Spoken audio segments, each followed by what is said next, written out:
All right, everybody, welcome to the July meeting of ANC3C's Safe, Sustainable, and Equitable Transportation Committee.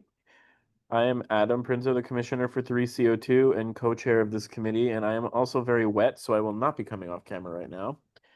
But we will kick it to Samuel, since he is a co-chair of this committee, to introduce himself. Oh, I see DDOT just came here, so. Hi, everyone. While DDOT joins the call, I'm Samuel Laterra, co-chair of the Safe, Sustainable, and Equitable Transportation Committee.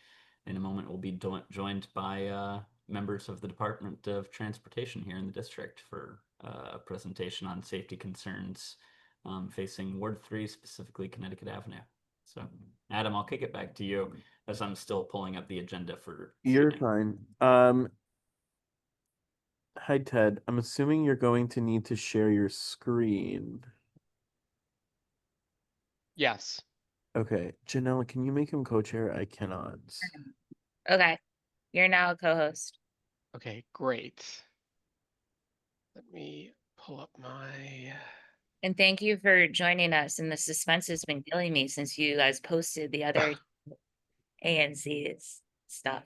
Well, wait no longer. I know. Okay. All right, let me go ahead and make this. No, I have to share it and I'll make it full screen. Okay. And I'll send this out to you all after this, and also we'll be posting this on our website after the meeting. So you'll have that. Okay. Okay. Let me make this full screen. Okay. All right. Well, thanks for having me. We are here to present an update to the Connecticut Avenue project, and then also go through the intersection improvements. This project has transitioned to to focusing on intersections instead of focusing on the whole corridor. So we've done presentations to 3F and 34G, and now we're here with you. So we'll go through kind of the work that we've done since we've last met with the public. We'll share some maps of the intersection that we've got, and then discuss the implementation plan and then next steps. So currently for the project, we have $7.1 million of budget for safety improvements along Connecticut Avenue corridor. We're focusing on critical safety upgrades at key locations. I should note, while we are focusing on individual intersections, this doesn't preclude us from considering future safety improvements at a point when funding or other scenarios become available. So what we looked at as far as locations, we looked at the crash history.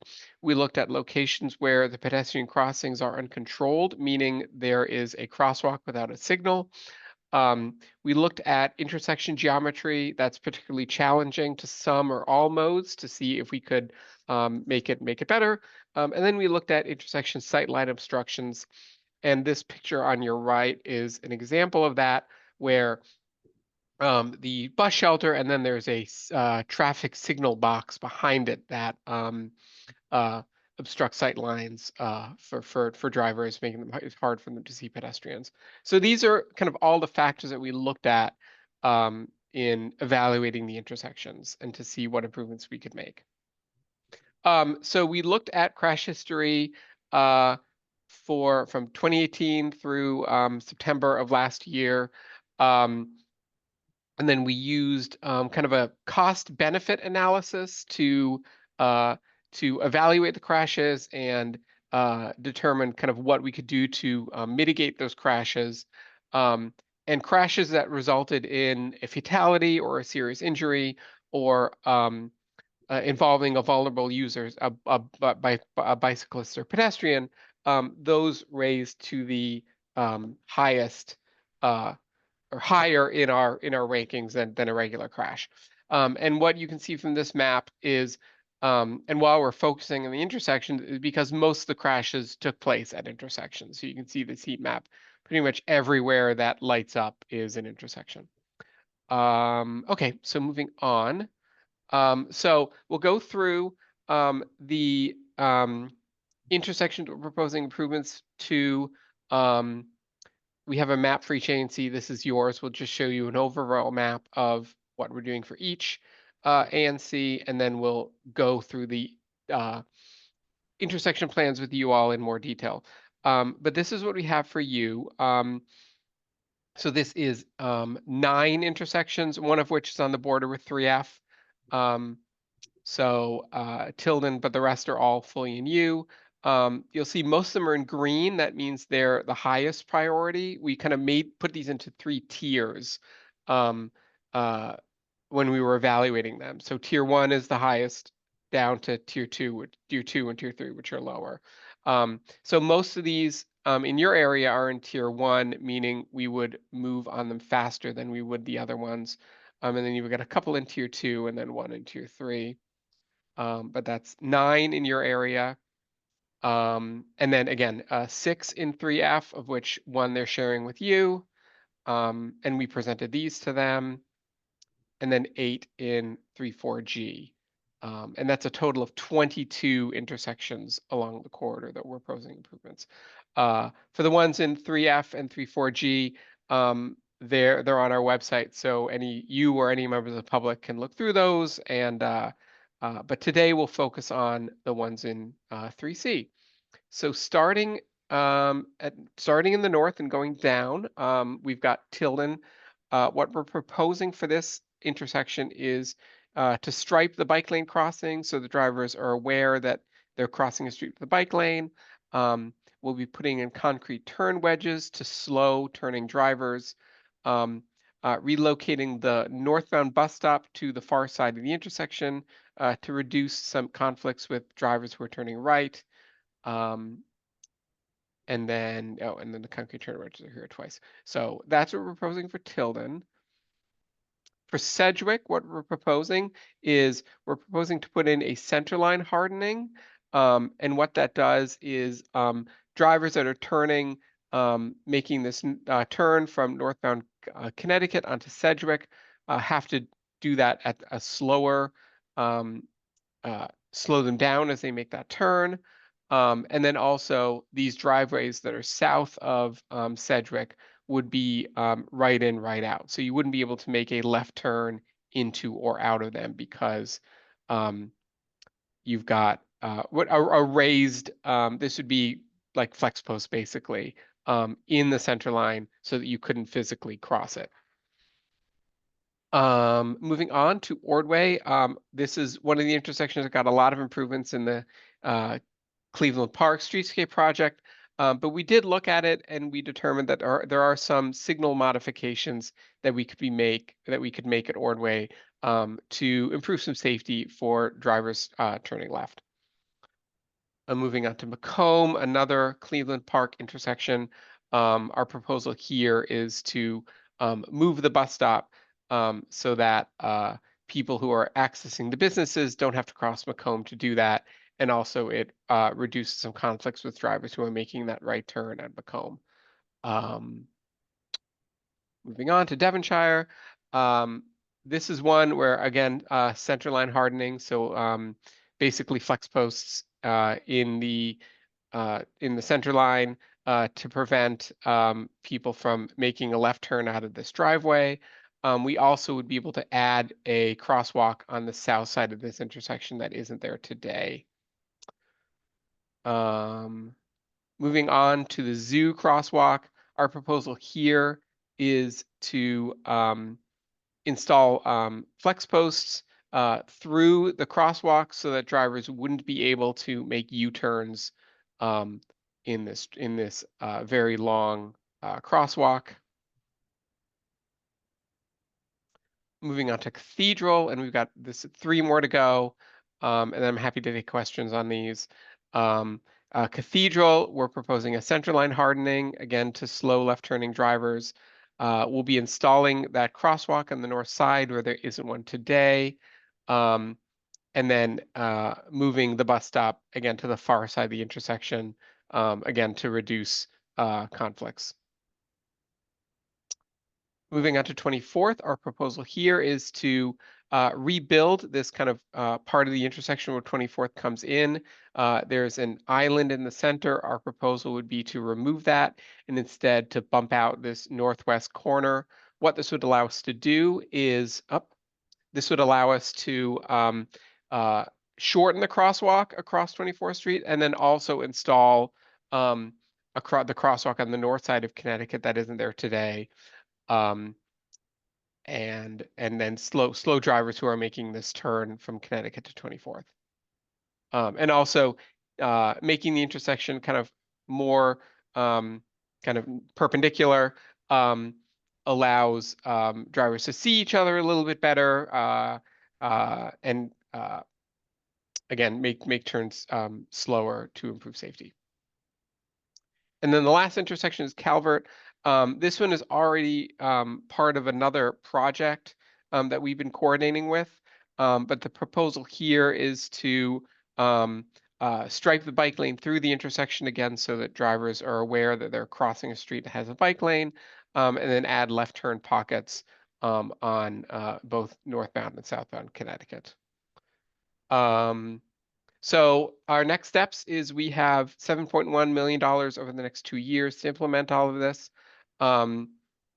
We anticipate that they'd be implemented over the next 2 to 3 years. Anything that results in a change to traffic or impacts to parking, we would release a notice of intent. So that's, as you know, a formal opportunity for the community to review the plans and to provide comments. We're happy to continue outreach on individual intersections. If something doesn't reach the level of a notice intent, but you all would like us to kind of drill down more on one of these intersections as we're implementing them or getting closer to having designs, we're happy to do that. As far as some clear implementation timeline, McKinley, which is one of the 3-4G intersections, will be implemented later this summer. And then some other intersections, Calvert, which is one of yours. And then we're also putting a signal at Connecticut and Chesapeake and a hawk at Legation, both of which are currently uncontrolled intersections. Those are part of our program that installs signals throughout the district. So we got those in, and all 3 of those intersections should come summer of next year. And then I wanted to mention our strategic bikeways plan. This is currently underway, and they are doing outreach. And this is our effort to expand the bike lane network for all 8 wards. And we want to make sure that you are aware of this effort. And that's all the information here. And if there are further questions on that, I'm happy to connect you with the team that's managing that. And that's it. We have our website, which you've already discovered, and we'll be putting these slides on that site tomorrow. And then there's my contact information. And I'm happy to take any questions that you have. All right. Does anybody have any questions? Rick? Well, thanks very much, Mr. Van Houten. I have a handful of questions, and Okay. I guess I'll just walk through them in order and try to keep them brief. First, can you explain what this difference is again between a hardened center line and the flex posts? So a hardened center line is put on the center line of the roadway to slow drivers who are making, if you're making a left turn, sometimes drivers will kind of drive over the center line and make that turn, but clip the other lane. But if there's something physical there, they can't do that, so it slows them down as they're making the turn. It also has another benefit of if there are driveways, you won't be able to make a left turn out of those driveways. They'll be right in and right out. One place that we're doing that is Devonshire at this and this is the Kennedy Warren driveway. So we want to make this right in, right out, because if you're coming out of here and you're making a left turn, you know, you've already got drivers that have kind of cleared this intersection, and then, you know, they've crossed and they're, you know, continuing on, and then they now need to look out for a car coming out of here. So it's just a way to reduce conflicts at the intersection, Sure. to improve safety, to, again, cars that are making these turns, making sure we're slowing them down. And yeah, what it is, it's physically, it can take a variety of treatments, but typically their flex posts are kind of a different, they're a slightly fatter flex post, or some signs. So and that's kind of what they look like. And I Okay. should have included a picture, and I apologize for that. But yeah, it's something physical and raised, that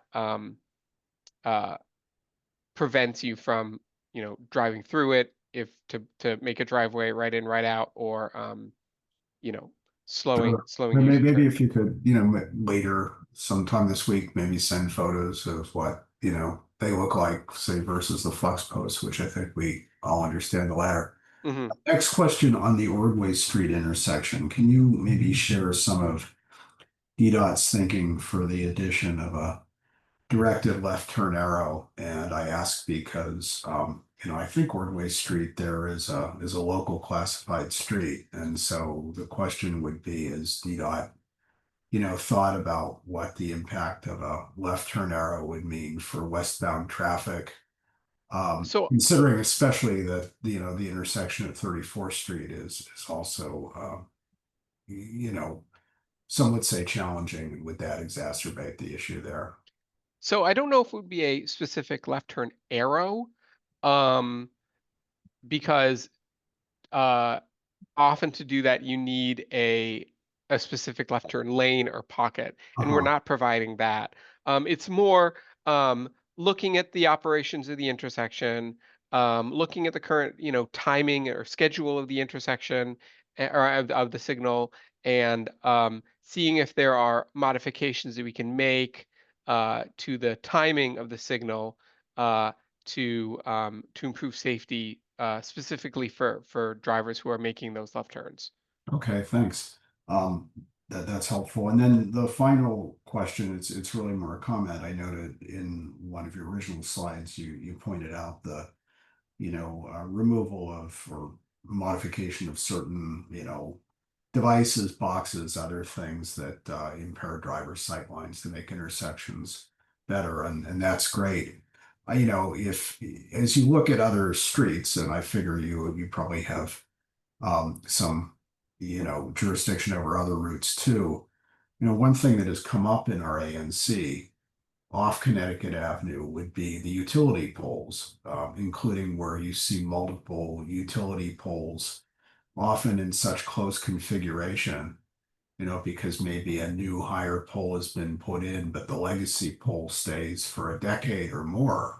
And that is clearly blocking, you know, pedestrian sight lines, driver sight lines at intersections. And, you know, I hope DDOT, which also regulates that public space, will take a good look at that, because we do think that that is contributing to crashes and you know, to affecting pedestrian safety at other intersections. I realize that may be less of an issue on Connecticut Avenue, where many of the utilities are underground, but it's very much an issue in other parts of the ANC in the neighborhood. Yeah, are there intersections on Connecticut Avenue that have this condition that you're concerned about? I'm not, you Not know, it's Connecticut. possible Not Connecticut Connecticut. Avenue north of our AMC, you know, in Chevy Chase, where there are more utility poles along the avenue, not in our ANC. Okay. You look at, you know, this area, just be mindful that it's a problem. Yeah, I elsewhere in mean, the ANC. my project only includes Connecticut Avenue. I understand. But if there are other locations or intersections that you have these concerns, you know, I'm happy to pass them along Okay. to other Yeah, teams. I appreciate that, and thanks for answering these questions. Sure. Samuel, you had your hand up. Did, yeah. Hi, Ted. Thanks so much for joining us. I Sure. found this really interesting and helpful. One, I just want to say I'm encouraged to see that as a part of these designs, that they're not designed to be prohibitive of future streetscape improvements. Obviously, you know that this commission would much prefer protected bike lane up and down Connecticut Avenue. But in its absence, I am glad that we're not building in more built infrastructure to prevent a future streetscape improvement such as that. My only question is, it seems as if, you know, a lot of these projects don't require all that much permanent infrastructure, apart from moving, you know, a bus stop here or there, adding concrete turn wedges, and then the island removal project on 24th Street, which I completely agree with. I'm so glad that that's a part of this discussion, because cars fly taking a right from Connecticut Avenue onto 24th. So I'm really appreciative of that. My only question is, how can we speed up some of these projects so that they don't take 3 years, and as is expected for several of these? Is there anything that we can do to assist you in accelerating these projects as representatives of community input? I mean, I think first of all, the 3 years is you know we envision that we would implement these kind of on a rolling basis. So the we anticipate that the last ones will be done in 3 years. So you know, not the first ones. As far as you know, what would be helpful is, you know, we're going to be moving these forward. And I think what would be helpful for, you know, if there are intersections that you all think that, you know, of the intersections that we presented to you today, these are the most important ones. These are the, like, you know, if we could pick, you know, two to go first, for example, these are the two that we would pick, keeping in mind that we have the tiered approach that we're presenting. But luckily, most of yours are in that tier one. So if there's kind of one of these in the tier one that you think, you know, that one really is the most important, or these are the two that are most important, I think that would be helpful. Because, you know, if we're um, choosing between two intersections, if we say, oh, you know, the community really wants this one, like that helps us move it up. You know, we're not always able to accommodate that request, but it's good input to have where, you know, if we are choosing between, you know, two intersections, and you know, we really could kind of go with either one, but only one, if we know that the community really wants this one, like that's really helpful. So I would say that. Great, that's great. Well, just want to throw, you know, this out there that in 3C01 we'd love for that 24th Street connector to be resolved as soon as possible, especially during morning and evening commutes when pedestrian traffic and street traffic is at a peak. It's really Yeah. to get that taken care of. I understand that that's a much bigger, like, built environment question. Yeah. The other thing, though, is on Cathedral Avenue, it's seems to be mostly paint. And so anything we can do to just accelerate these projects that don't require all too much infrastructure, apart from painting and installing thicker pylons as a part of centerline, you know, hardening, let us know how we can. Yeah. I mean, this one does also include adding a crosswalk. And to we see that as a pretty significant improvement. I know that's just paint, but Yeah, you know, and I suppose also also what comes signaling with that, technologies. also, so what comes with adding a crosswalk, it's you know, it's not just paint, it's making adjustments to the signal timing to accommodate, because right now there isn't, you know, there's a lot of turns that happen at Connecticut Cathedral. So Yeah. right now there isn't a phase in the signal timing to accommodate for that turn, to accommodate for you know, no cars to cross that, so that um, so that pedestrians can safely make that crossing. Introducing that crosswalk does mean that we need to adjust the signal timing to make room for that. So it may look like it's just paint, but we are also, that does also come with an assessment and improvements to the timing to allow that for that crossing. Yeah. That's really helpful. And I mean, no disrespect to the integrity of your work by, No, if this band. But I say that just to offer you full license to move with as much velocity as you can to keep these neighborhoods moving in a more safe direction. So okay, I appreciate it, Ted. Thank you so thank much. you. Commissioner Pagets. Go ahead, Janelle. I will just say that the 24th Street Triangle, it is mine. It's not in 3C01. It's mine. But it needs to go away. And That's it's true. also a place where I almost die every day. And RIP, that litter bin that has been replaced on multiple occasions because it got and then it had to get relocated. If you ever would like to see a dramatic story, Commissioner Pagets has the life and the trials and life of this poor litter bin on her phone I think it started at Connecticut and Woodley, and it's just like Bless its heart. Like, consistently made its way down after being hit by multiple cars. yes, it was really a struggle bus. So speaking of buses, a few things about like moving those bus stops. Mhm. You're like some of them are signage only, but I'm pretty sure there's physical infrastructure. I know for a fact the one heading north on that Macomb intersection is an actual structure. Oh, So it's a shelter. yeah, it's a shelter. Yeah. Okay. So are you guys coordinating like with WMATA on that now? Because the other thing is the one on Cathedral that you want to move from the south side of Cathedral, again heading north, to the other side of Cathedral. That becomes a little bit maybe duplicative, possibly, of the one right in front of the zoo. So I don't know how WMATA is gonna have feelings about that. So like what is your process with working with them on like introducing these ideas? Because we also have another thing on 24th that has an NOI out there right now that like, I I'm a little confused as to how that coordination works and who is moving first on anything. So before we shared these plans with all of you, we shared them both with our team that is coordinates with WMATA daily. Both as part of the bus network redesign, but as on other issues as well.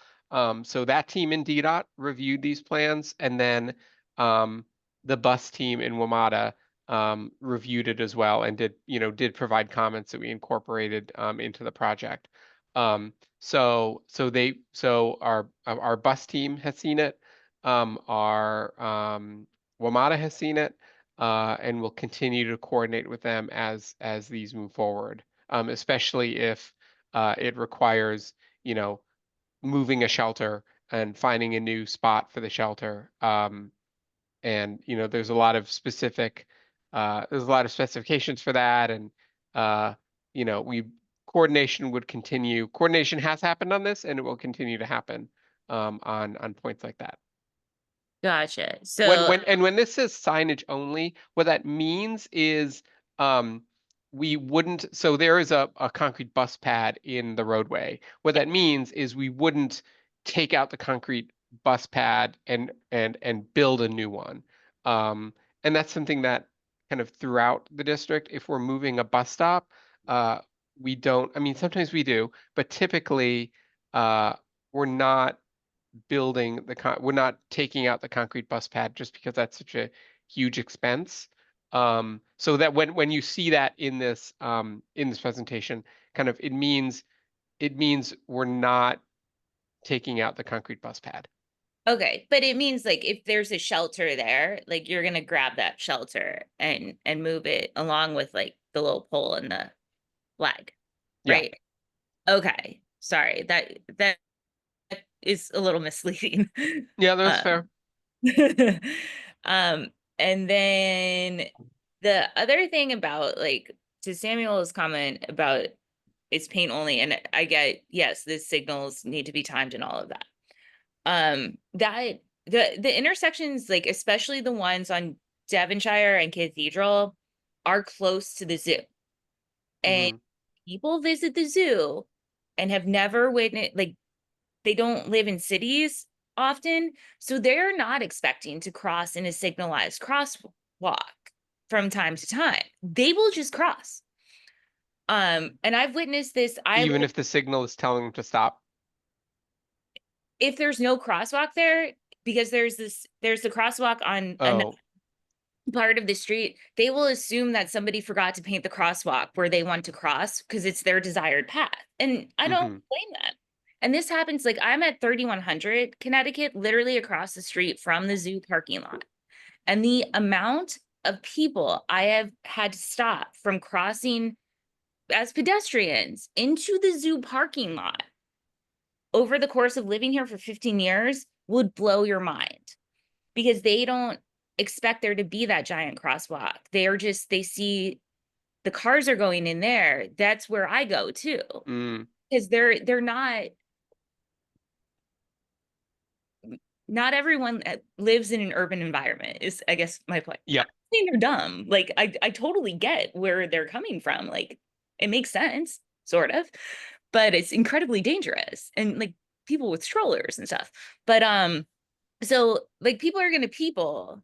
So that's why, like, putting the paint in, even putting a sign that says, hey, the crosswalk's just ahead yonder, like keep walking, y'all, would be great.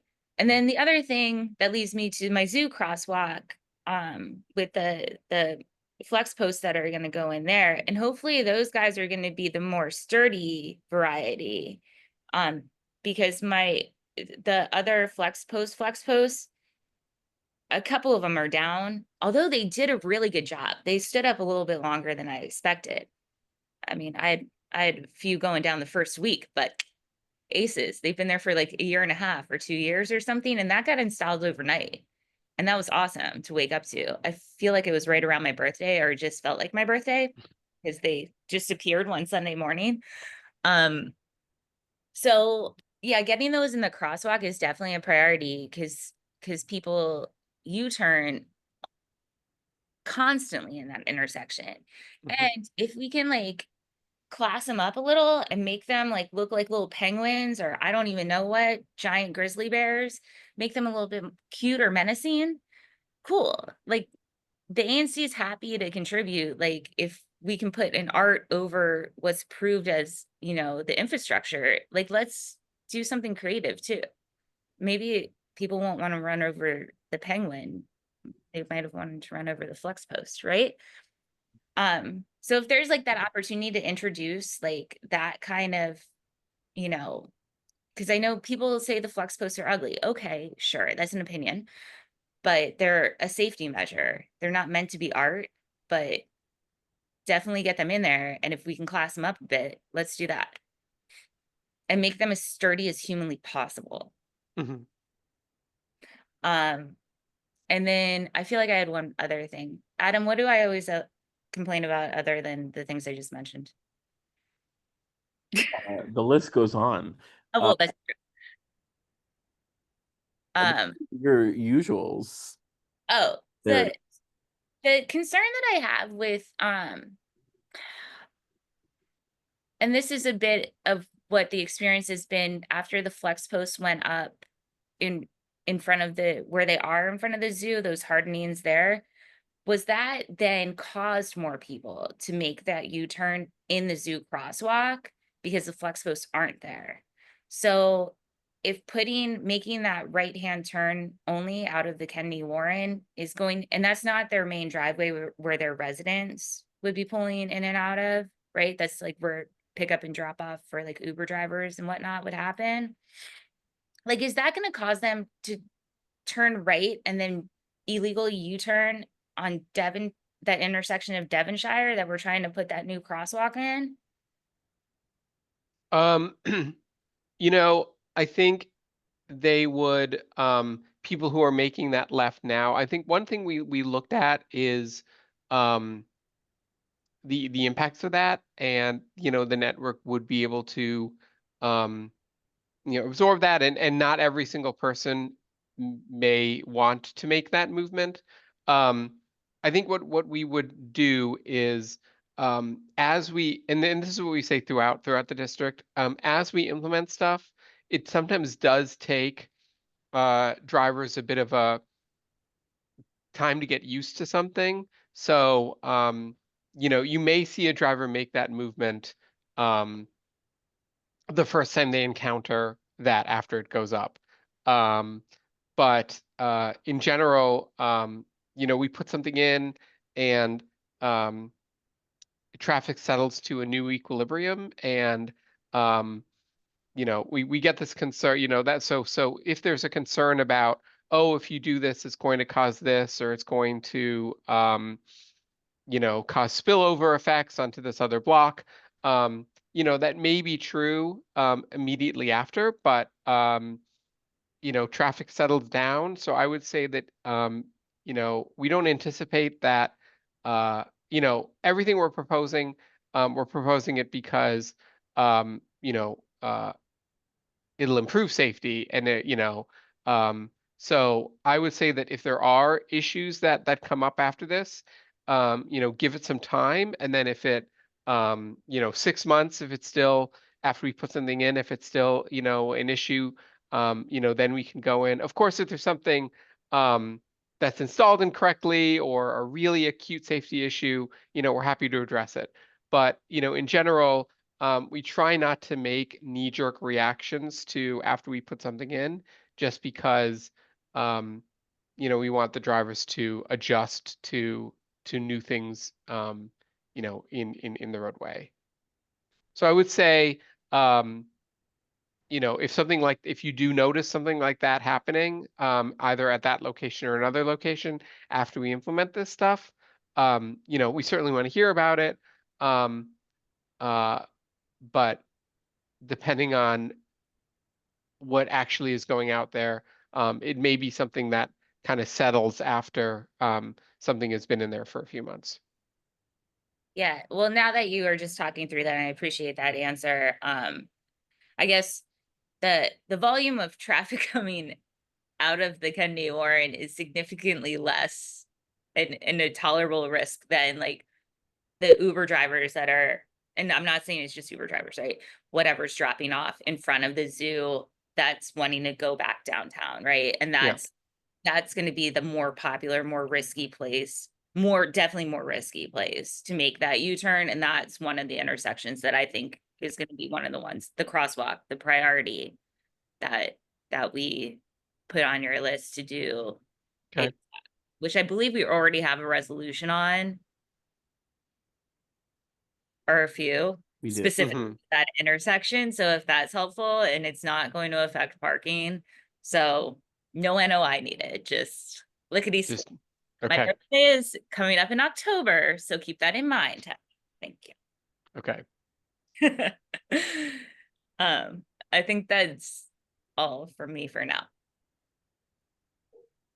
I just have one question about the Calvert Street intersection. So you're saying that this bike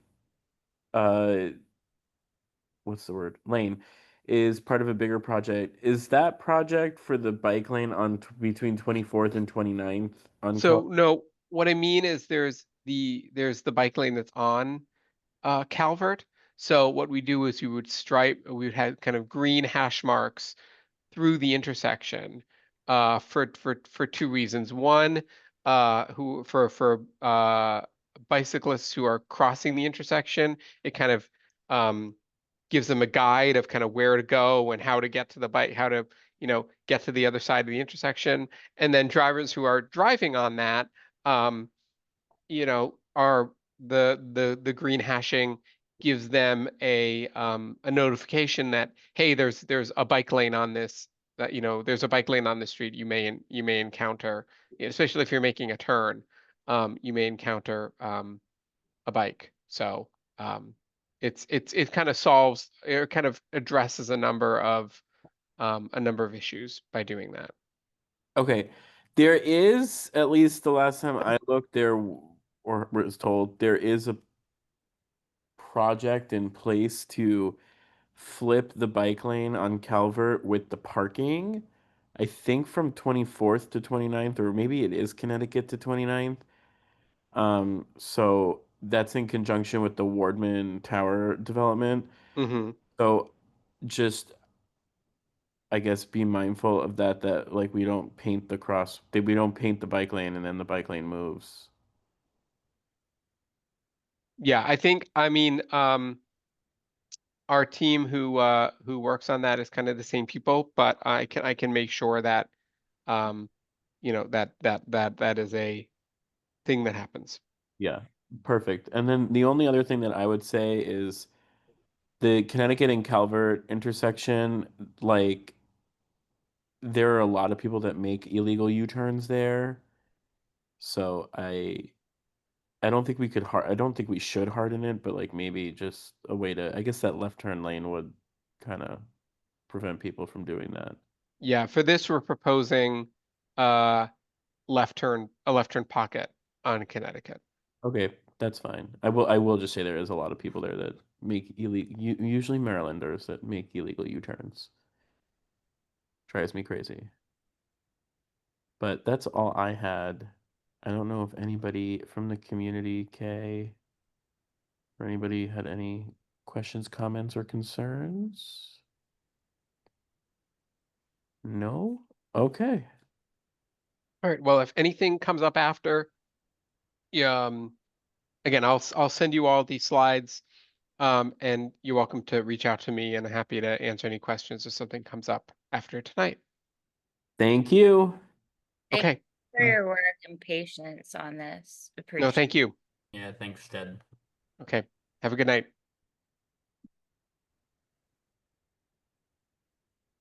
All right. Well, with that, we will move on to the next item on our agenda, which is an NOI on the Arizona Avenue bike lanes. Commissioner Pagets, do you happen to know where I could find this? I had it and now it's gone. uh, it's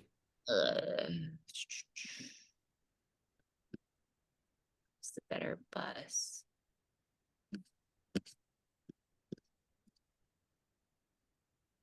I apparently downloaded something totally not helpful. Do you want the NOI number to look it up? Yeah, that would be. I think I might have found it. NOI-25-160-CPD.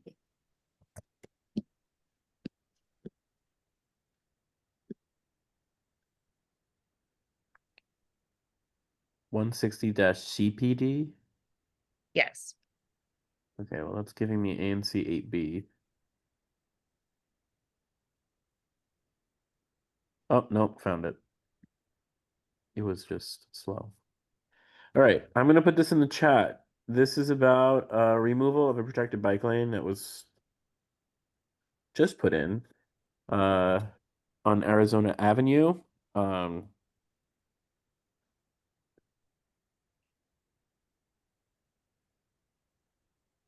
Sorry, I'm losing my train of thought. So we wanted to discuss this about if anybody was interested in leading a resolution. I believe we are an affected ANC because it is close to us, about why we should not remove these bike lanes, considering we just paid for them.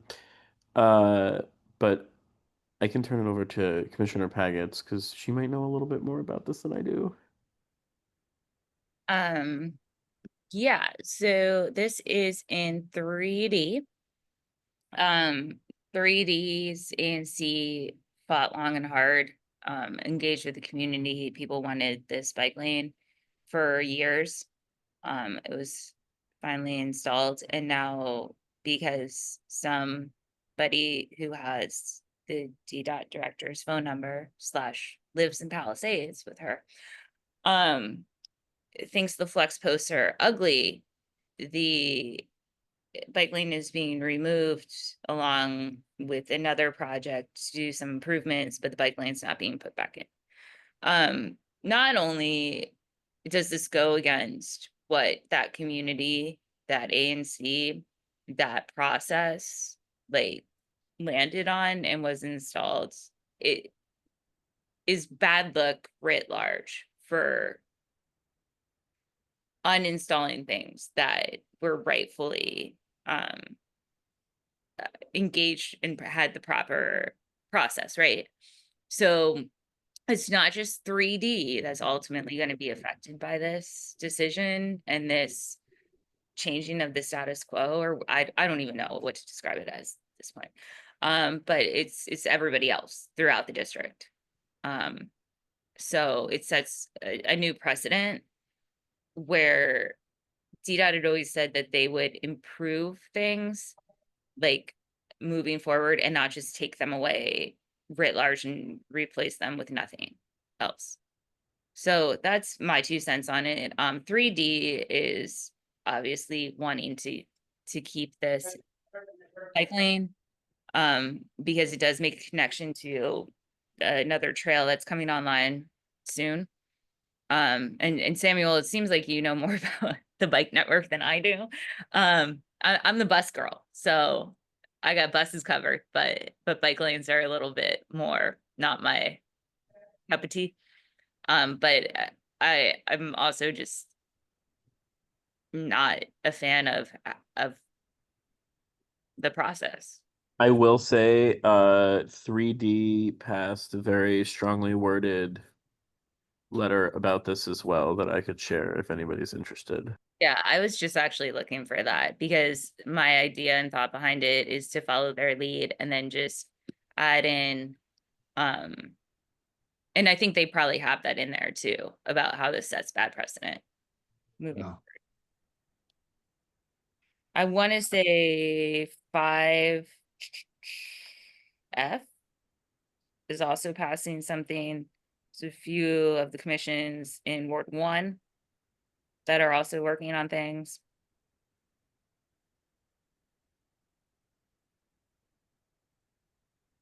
If you could circulate that the 3D letter, that would be I great. just put it in the chat.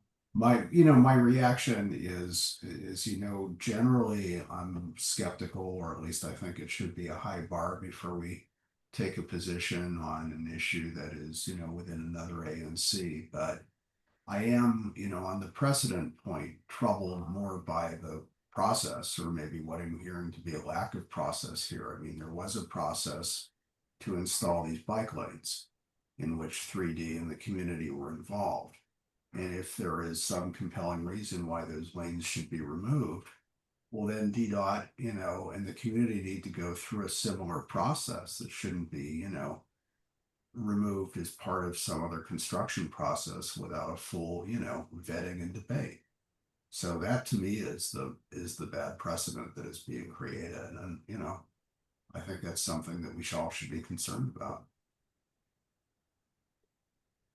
Yeah, Commissioner Nash, I'm in complete agreement. Normally, I would not be as inclined to put out statements or resolutions in support of issues that are affecting other SMDs. But I actually do think that this sets a really interesting precedent for the lack of, or for going against what the ANC has expressed approval of. So for myself, I'd be interested in submitting a resolution on that basis that it's improper for DDOT to spend so much time going through community, review to implement new street design, but then to implement a new street design, all of a sudden they go against the ANC. To me, that seems brash and and improper. The only reason I wouldn't go even further than that is because let's say if we were to put out a statement that put a limit on, or a length of time in mind for how long infrastructure projects need to be in place before they're subject to removal, I think that could put a bad precedent as well. No, I do agree with that. And look, generally I'm skeptical about weighing in because I don't think that, I'm competent or familiar enough to understand the issues that the community in Palisades and at ANC understand. But knowing that they went through a process, I think if we're going to take them out, you need to have a similar kind of process with community involvement where the issues for why they should come out are fully vetted. And, as someone who is a little familiar with that strip, the usual issues why, someone might raise a concern about a bike lane, namely, are you cutting capacity? Things like that are really not present. I mean, Arizona Avenue is, for most of its length, single lane of travel in both directions. So, if there are compelling issues, well, then they should have a public process to air those and let the community, weigh in. Yeah, I mean, the process to get the bike lane in there was 18 months long and was a lot of back and forth and a lot of compromise, right? This NOI process that they're trying to use to take it away, they're going to claim it's a public process. It's like, 4-week period to get your home. But it's short circuiting. It's but like putting stuff into the budget. Sorry? I'd say it's a short circuiting of a public process. It's like, we Totally. talked about last time using the budget to, address fundamental public policy issues that should receive their own airing, Yeah, absolutely. And like some people say about how they never see people in the bike lane, so nobody's using the bike lane. So there's a photo of this bike lane. And remember, Arizona Avenue doesn't have a good sidewalk situation up where this bike lane is. Like, so essentially, this bike lane provides a protected sidewalk extension. And there's a photo of it still covered in snow. And you could see all of the footprints of the people who are using this sidewalk now, because it's hard to use a bike lane if they haven't cleared the snow from it. And all their little puppy paw prints in this bike lane, hugely trafficked. So that's another thing that, like, when people are like, the bike lane doesn't get enough use, it's not just a bike lane, it's a mobility lane that's not for cars, like that's protected from motor vehicles. So I think that's another point that we should bring up is like, when you're putting in this protected infrastructure, it's not just for cyclists and two wheels. We are going to include that photo. I will find who sent it to me or where it lives on the internet. But yeah, it's crazy. Yeah, to summarize, just my position in conclusion is that I'd be happy to support a resolution. I would just prefer that the angle focuses on how, ANC3D does not want these removed, and so that they should not bypass that consensus.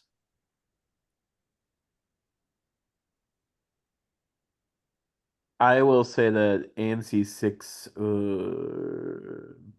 B passed a letter about something similar with us and 3F and 34G and the Connecticut Avenue bike lanes. Basically telling DDOT that they should listen to the community, which they clearly did not do anyway. But I feel like we could crib language from that letter as well. Yeah, I like that approach. But I do think that we should say, I mean, like the community in the 18-month process wanted this bike lane. Like, you cannot remove it with 4 weeks notice. Yeah, absent a full public process, not a truncated, one. Yeah, I think that's right. So yeah, it has, for myself, it has my support going forward. That's just my preference. And the other thing with things like this, even if you feel like it's outside of RNC's jurisdiction, keep in mind we're trying to build a connected network. So like, you can't have the connection if like one like loses their few blocks. Like, those blocks matter. And yeah. Oh, 100%. I'm in agreement with you in terms of like what I aspire for out of the built environment of the city. But what I see is our role on ANC3C. I think I'm less convinced about, whether it's up to us to put resolutions on certain, projects or not. But all in all, I feel as if we've got a lot of consensus about the direction of the, transportation safety for everyone that uses the road Yeah, across town. totally. And so I agree in putting forth the resolution 100%. Yeah. No, I it's would just prefer definitely it's case by process, case. not just bike lanes. Yeah, it's definitely case by case, weighing in on things further afield. But like, we're not gonna weigh in on a 901 Monroe Street's PUD, right? Like that would be totally objectionable. But like, larger things that affect more like taxpayer dollars or Yeah. our community at large, I think is important to have a voice at the table. Yeah, I'm right there with you.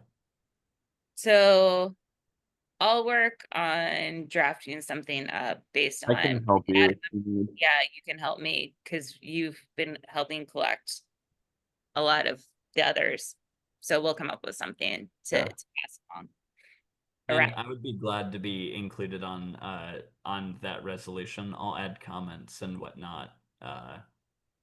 And feel free to accept them or not. Cool. Thank you. I won't vote no in a larger ANC3C setting.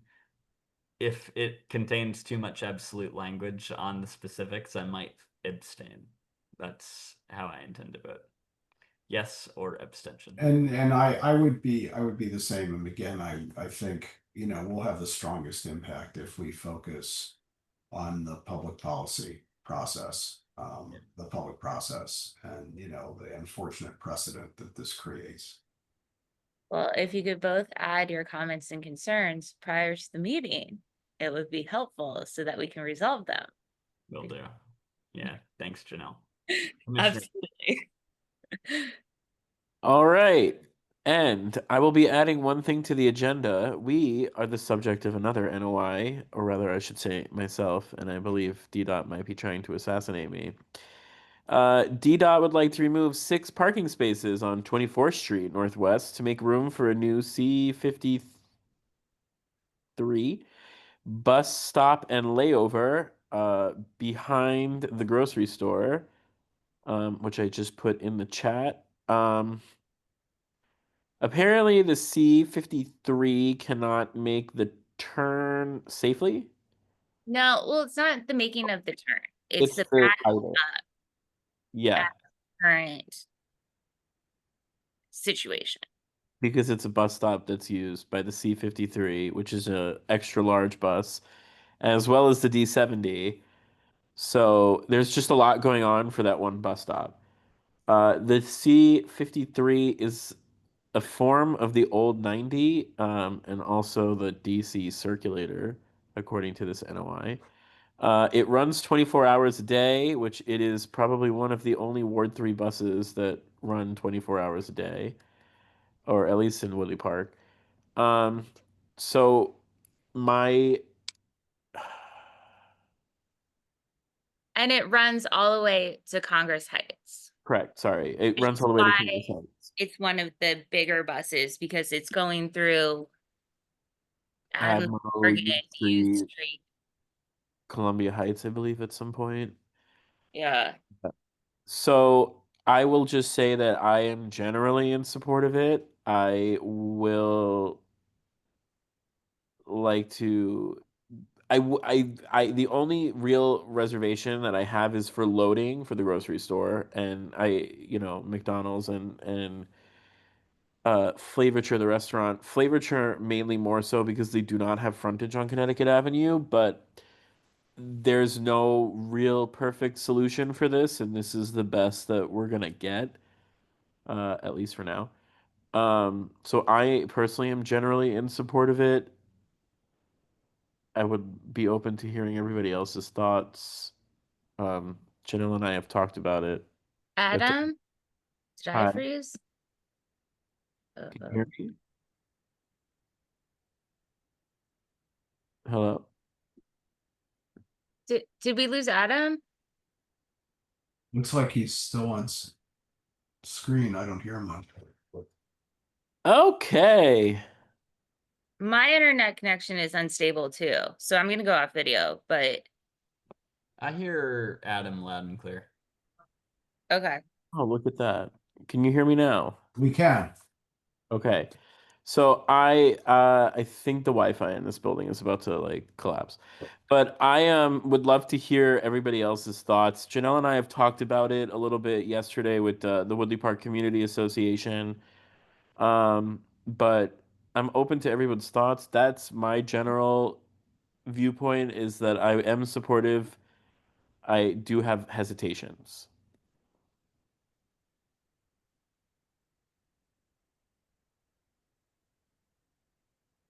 I mean, there's no strong alternative that's easy.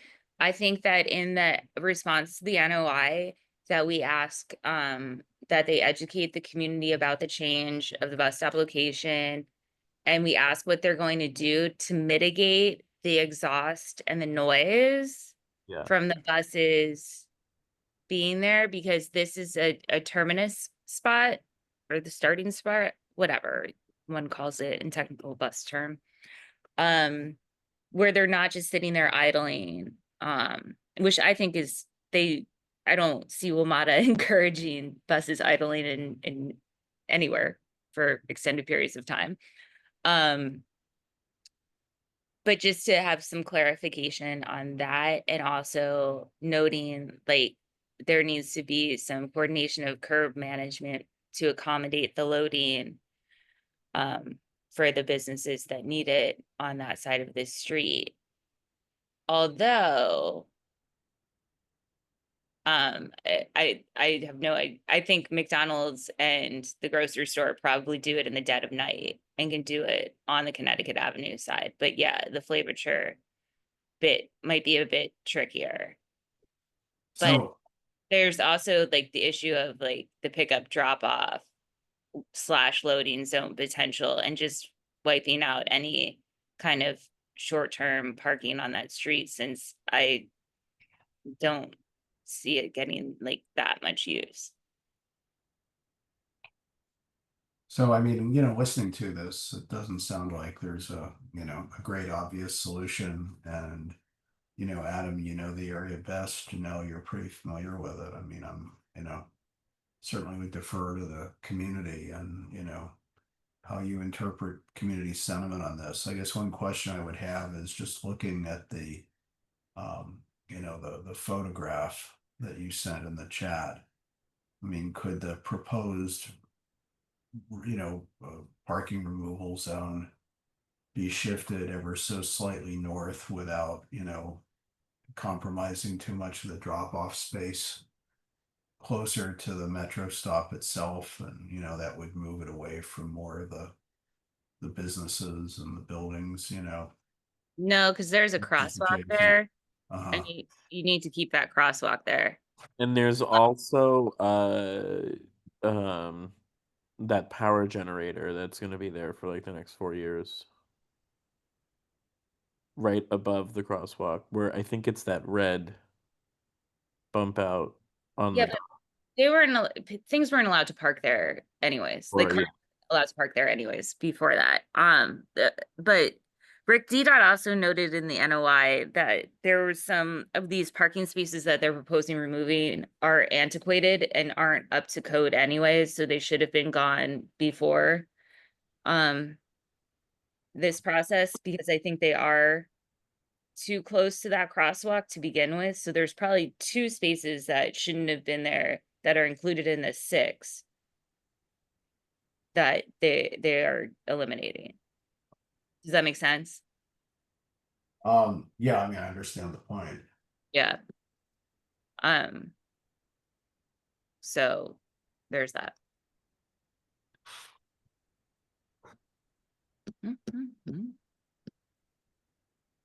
All right. Well, I'll draft something and circulate it with everybody. And we can go from there on that, unless Samuel has anything he wants to add. Perfect. All right.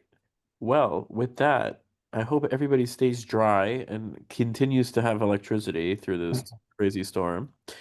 And I will try to go comfort my dog now. So thank you for attending today's meeting. Thanks. Well, everybody. yeah. Have a good Bye, night. everyone.